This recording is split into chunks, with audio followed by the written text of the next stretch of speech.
हमारे बाबा से अल्लाह सैयदना मौलाना मुबारक सल्लल्लाहु अलैहि वसल्लम देखिए हजरत, आलिम हो फिर चाहे मौलवी हो, उसको बोलने का मन या पढ़ने का मन जब ही करता है जब तक पब्लिक दाद देते हैं, उससे पहले उसका बोलने का मन ही नहीं करता। अगर आप सुभान अल्लाह भी कहें या आप अगर दुरूद शरीफ भी पढ़ें तो अल्लाह के वास्ते मजाक के दौर पर पड़े ना, आपकी जिंदगी की ऐसी मजाक बन जाएगी कि आप जिंदगी भर देखते रह जाएंगे और आपका खानदान सब देखता रह जाएगा। लेकिन आपसे मेरी यही गुजारिश है, आज जो घर घर में परेशानी है उसकी वजह अल्लाह परेशान करने वाला नहीं है, आप खुद अपने आप से परेशान हो रहे हैं। क्यों? आप नमाज के करीब नहीं है, गौसे आजम की महफिल में बैठे हैं, आपको मजाक सुन रहा है। अरे एक बात याद रखो, अगर अल्लाह रसूल को अगर कोई बात भारत में कही तो हमारी आखिरतें खराब हो जाएंगी, जिससे हम जब हम मर जाएंगे तो हम सुधारेंगे क्या? अगर इस महफिल में हम अगर बैठे हैं तो अगर आपको इस वक्त लोग आ गई तो आपको तो का मौका भी नहीं मिलेगा। तो मेरी आपसे बिलखुसूस यही गुजारिश है, ये न समझे कि मैं इस महल्ले का बच्चा हूं तो मेरी बात नहीं मानी जाएगी। ये बात खुद अल्लाह के वलियों ने कही है और हमारे प्यारे आका सल्लल्लाहु अलैहि वसल्लम ने कही है। तो आपसे मेरी गुजारिश है, प्लीज आप जहाँ भी कहीं प्रोग्राम में जाएं उसकी मजाक न बनाएं, सीरियसली उस प्रोग्राम को सुने। इबादतों की तरह मैं ये काम करता हूँ, इबादतों की तरह मैं ये काम करता हूँ। मेरा उसूल है कि पहले मैं सलाम करता हूँ, मेरा उसूल है कि पहले मैं सलाम करता हूँ, अस्सलाम वालेकुम व रहमतुल्लाहि व बरकातहू। एक बात मैं आप लोगों से पूछना चाहता हूँ, बहुत ही आसान बात है, आप लोग ये बताइए क्या मर्तबा हमारा बड़ा है या आपका बड़ा है? हमारा बताइए। नहीं, आपका बड़ा है। हमारा बड़ा है। मर्तबा आपका बड़ा है, इसके बारे जानते हैं, क्योंकि मर्तबा आपका कैसे बड़ा है मैं बताता हूँ। मर्तबा ऐसे बड़ा है जहाँ आप बैठे हैं वहाँ हमारे नबी करीम सल्लल्लाहु अलैहि वसल्लम नाज शरीफ तकरीर सुनते थे हज़रत हसन की। सुभान अल्लाह। स्टेज पर बैठ के तकरीर करते थे, तो आपका मर्तबा हमसे बड़ा है। आप हज़रत मोहम्मद सल्लल्लाहु अलैहि वसल्लम की सुन्नत अदा कर रहे हैं और हम हज़रत हसन की सुन्नत अदा कर रहे हैं, तो बताइए मर्तबा किसका बड़ा है? हमारा। अब्दुल शरीफ पढ़िए, अल्लाहुम्मा सल्ली अला सय्यिदना मुहम्मद व अला सल्लल्लाहु अलैहि सल्लल्लाहु अलैहि या रसूलल्लाह या रसूलल्लाह सल्लल्लाहु अलैहि वसल्लम। अला इन्ना औलिया अल्लाह ला खौफुन अलैहिम व ला हुम यहज़नून अल्लज़ीना आमनू व कानू यत्तक़ून। इसका तर्जुमा सीधा साधा है, अल्लाह के वलियों को न किसी का खौफ है न किसी का डर। इसीलिए शायर कहता है वो बरकतें वाली नहीं होती, वो बरकतें वाली नहीं होती और रसूल पाक न होते तो खुशहाली नहीं होती। सुभान अल्लाह, बेशक सुभान अल्लाह। तो कसम अल्लाह की अशरफी मेरा ईमान कहता है, कसम अल्लाह की अशरफी मेरा ईमान कहता है, न होता उम्मत बरकत और हरियाली नहीं होती, न होता उम्मत बरकत कोई हरियाली नहीं होती। सिर्फ 5 मिनट की गुफ्तगू है, एक अल्लाह के वली की करामत पेश करता हूँ, उसके बाद में आपसे रुखसत हो जाता हूँ। मन के दोस्त तीन शेर आसान समात होना है। आप निराले शान निराली औसे आज़म गिलानी, आप निराले शान निराली औसे आज़म गिलानी, आप निराले शान निराली औसे आज़म गिलानी। भर दो मेरी झोली खाली, भर दो मेरी झोली खाली औसे आज़म गिलानी, भर दो मेरी झोली खाली औसे आज़म गिलानी। आप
रमजान का महीना आ गया, मतलब चांद रात हो चुकी है रमजान की, और कोई हाफिज कुरान कुरान सुनाने के लिए नहीं मिल रहा था।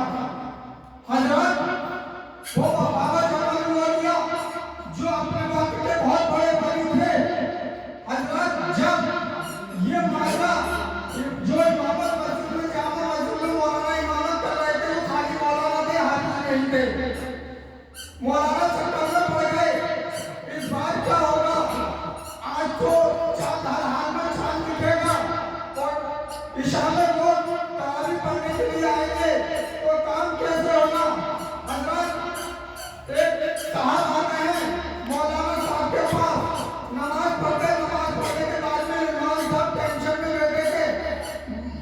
उन सच में पूछा, इमाम साहब बताइए आप किस फिक्र में बैठे हैं, आपको क्या टेंशन है। तो उन्होंने फरमाया मुझे बस एक ही टेंशन है, इस बार फजर की नमाज तो हो गई, लेकिन फजर की नमाज मैंने पढ़ा दी, उसके बाद में मुझे कोई हाफिज कुरान कुरान सुनाने के लिए नहीं मिल रहा।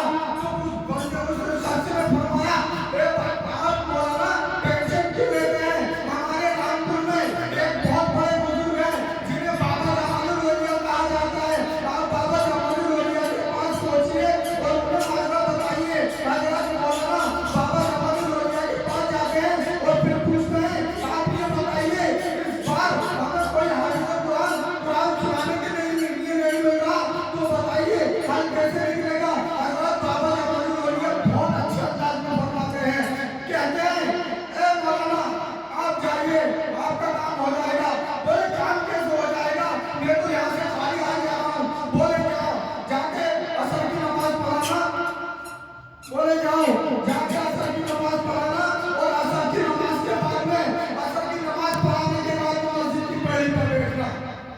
असर की नमाज पढ़ाने के बाद मस्जिद की पहली पे बैठना, और मस्जिद की पहली के आगे से जो भी निकले उसको पकड़ मेरे पास लाना। सुभान अल्लाह। हजरत जैसे ही मस्जिद की पहली पे आप बैठे हैं, असर की नमाज के बाद कौन जा रहा है कि क्या भेड़ा हो जाएंगे। कोई मुसलमान नहीं था, कोई वैसा भी नहीं था, उसका सिर्फ एक पंडित था। हजरत को पंडित आ रहा था, मौलाना साहब ने सोचा ये तो पंडित है, ये क्या कुरान सुनाएगा। तो बाबा जमाल औलिया ने कहा था जैसे कोई था उसको पकड़ के मेरे पास लेकर आना। तो पंडित मौलाना बोल पड़े ये तो पंडित नहीं सकता, मैं आवाज दूं, फिर भी मौलाना का दिल नहीं माना। फिर उन्होंने कहा बाबा, मौलाना ने कहा ए पंडित आप कहाँ जाना है। पंडित बोला मैं क्रियाक्रम करने जा रहा हूँ। बोले नहीं क्रियाक्रम करने नहीं, पहले आपको बाबा जमाल औलिया ने बुलाया है, उनके पास जाइए। पंडित बोल पड़ा बाबा जमाल औलिया के पास मेरा क्या काम है, हम मुझको आप क्या करेंगे, मैं तो एक पंडित हूँ, मैं उनकी क्या सुनूंगा, वो मेरी क्या सुनेंगे। और बात उन्होंने कहा नहीं बाबा जमाल औलिया के पास चलिए, आपको बाबा जमाल औलिया ने बुलाया है। मौलाना उसी वक्त बोल पड़े हम पंडित जी के चाहते हैं, इस बार कोई हाफिज कुरान कुरान सुनाने के लिए नहीं मिल रहा, मैं पंडित कुरान आप सुनाओगे। तो पंडित बोल पड़ा हुजूर मैं 30 पारा कैसे सुनाऊंगा, मुझसे अभी से डेढ़ तो नहीं आता। बोले आप बाबा जमाल औलिया के पास चलिए। हजरत जैसे बाबा जमाल औलिया के पास मौलाना पंडित को ले जाते हैं, पंडित बोल पर मौलाना बोल करते हैं बाबा जमाल औलिया से बाबा जमाल औलिया मैं पंडित साहब को ले आया हूँ। पंडित साहब से बाबा जमाल औलिया कहते हैं पंडित जी बैठ जाइए। मौलाना से कहा, मौलाना ने कहा मुझे कराइए, इनको लाइए 500 मेरे पास लाइए। हजरत जैसे पंडित से कहा, पंडित बोल पड़ा मेरे साथ में क्या उल्टा सीधा करना है। तो पंडित मौलाना जमाल औलिया ने कहा, बाबा जमाल औलिया ने कहा जैसे मौलाना कर रहे हैं आप वैसे ही करते रहें। हजरत जैसे मौलाना साहब ने पंडित के साथ में किया। जब पंडित बाबा जमाल औलिया के पास 5 साल होने आता है, तो पंडित से बाबा जमाल औलिया कहते हैं पंडित जी इस बार बहुत बड़ा कंफ्यूजन हो गया। पंडित जी बोल पड़ते हैं हुजूर आपके पास तो बहुत बड़े पाइके बुजुर्ग आ गए, बहुत बड़े वली आ गए, मैं तो आपके सामने कुछ नहीं हूँ, लेकिन नहीं ये काम आप ही पूरा कराएंगे। उसको कोई वली पूरा नहीं करेगा, नहीं कोई हाफिज कुरान पूरा करेगा, सिर्फ आप ही पूरा करेगा। हजरत पंडित एकदम बोले कि मेरे साथ बहुत आया है। हजरत जैसे बाबा जमाल औलिया ने कहा है पंडित जैसे अपनी माँ का दूध तू पीता था बचपन में, ऐसे ही तुझे मेरी जबान चूस रही है। हजरत बाबा जवान लोहिया का फरमान था, वो पंडित से बोल पड़े, मेरी कमर इस तरीके से पकड़ लेना जैसे एक आदमी लोहे को कस के पकड़ता है भारी चीज को। अल्लाह पंडित पे सही करके बढ़ता है। जैसे ही पंडित बाबा जवान लोहिया की कोरिया बढ़ता है, ऐसे ही उसके बाद में फिर जबान चूसने लगता है।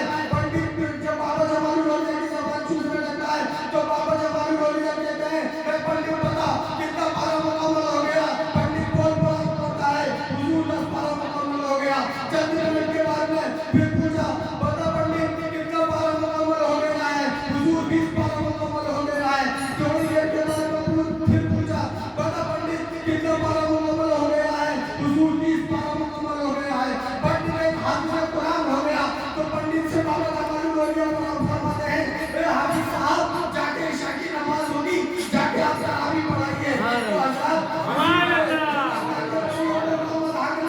पंडित तेरा हाथ से हाफिज कुरान बन जाता है।